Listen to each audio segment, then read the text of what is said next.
निरोग की श्रृंखला में आज का हमारा आसन है विपरीत पवन मुक्तासन। पेट के बल लेट जाएं, दोनों हाथ कंधों के नीचे जमीन पर टिका दें।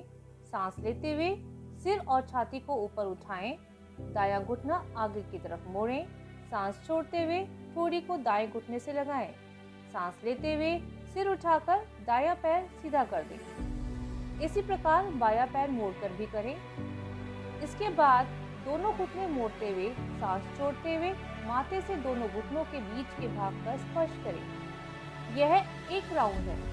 ऐसे 2 से 3 राउंड करें। पेट में ध्यान लगाएं।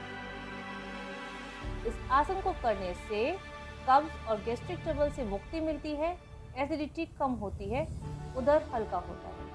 धन्यवाद। नमस्कार साथियों, आज का सुविचार थॉट ऑफ द डे।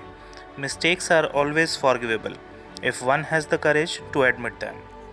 गलतियां हमेशा क्षमा की जा सकती हैं यदि आपके पास उन्हें स्वीकार करने का साहस हो। यानी यदि आपसे ना चाहते हुए भी कोई गलती हो गई है तो उसे स्वीकार करने का साहस रखिए, क्योंकि गलतियां करना मनुष्य का स्वभाव है, परंतु गलतियों को स्वीकार कर उनमें सुधार करना मनुष्य का एक महत्वपूर्ण गुण है। धन्यवाद। नमस्कार, आज घूमेंगे प्रयागराज का प्रसिद्ध गिरजाघर। प्रयागराज का गिरजाघर, जिसे पत्थर गिरजा, पत्थरों के चर्च के रूप में भी जाना जाता है, भारत के प्रयागराज में स्थित है। गिरजाघर को 13वीं शताब्दी के गोथिक शैली के चर्चों के बाद बनाया गया। यह भारत में उनके शासन के दौरान अंग्रेजों द्वारा निर्मित गोथिक पुनरुद्धार भवनों में से एक है। ब्रिटिश वास्तुकार सर विलियम एमरसन ने 1871 में गिरजाघर को डिज़ाइन किया था। यह 1887 में संरक्षित किया गया था और 4 साल बाद पूरा हुआ था यह गिरजाघर। गिरजाघर के लिए जमीन उत्तर पश्चिमी प्रांत के lieutenant governor sir William Muir द्वारा दी गई थी। उसके बाद एलिजाबेथ हंटली ने इसकी 1871 में आधारशिला रखी थी। गिरजाघर की गुफा लगभग 40 फीट चौड़ी और 130 फीट लंबी है। चर्च की कुल लंबाई लगभग 240 फीट और आंतरिक चौड़ाई लगभग 56 फीट है। यह 300 से 400 व्यक्तियों को समायोजित करने के लिए डिज़ाइन किया गया है। कैथेड्रल का कांच और संगमरमर का काम 125 से अधिक वर्षों के बाद भी पूरी तरह से संरक्षित है। कैथेड्रल में कई पट्टिकाएं भी हैं जो भारत में अपने शासन के दौरान विभिन्न कारणों से विभिन्न ब्रिटिश नागरिकों की मृत्यु को दर्शाती है। चर्च हरे भरे बगीचे से घिरा हुआ है।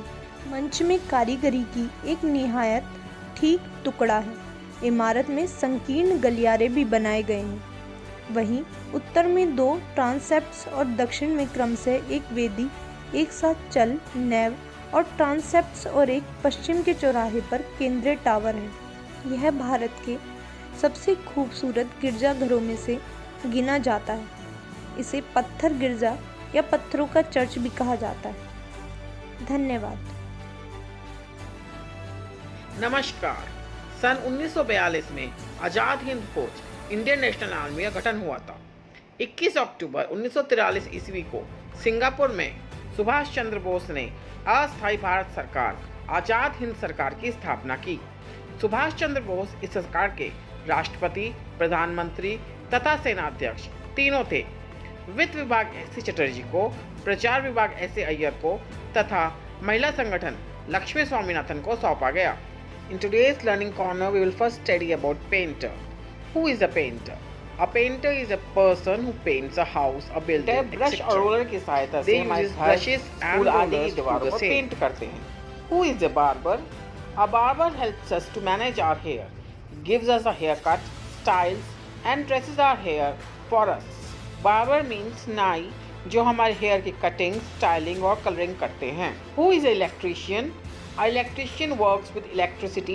He works with wires and electrical appliances like fans, lights, TV, refrigerator, etc. Electrician विद्युत अर्थात बिजली के तारों की फिटिंग और विद्युत उपकरणों की फिटिंग इत्यादि करते हैं। Who is a mechanic? A mechanic is a person who fixes engines when they don't work. They work on engines in cars, boats and other vehicles. जब भी हमारी कार, नाव या कोई भी व्हीकल ख़राब हो जाता है तो उसके इंजन का रिपेयरिंग का काम मैकेनिक करते हैं। आपकी स्क्रीन पर कुछ कम्युनिटी हेल्पर्स की इमेजेस दी हुई हैं। इन इमेजेस में कम्युनिटी हेल्पर्स के नेम्स लिखकर आपको अपनी मैम को दिखाने हैं।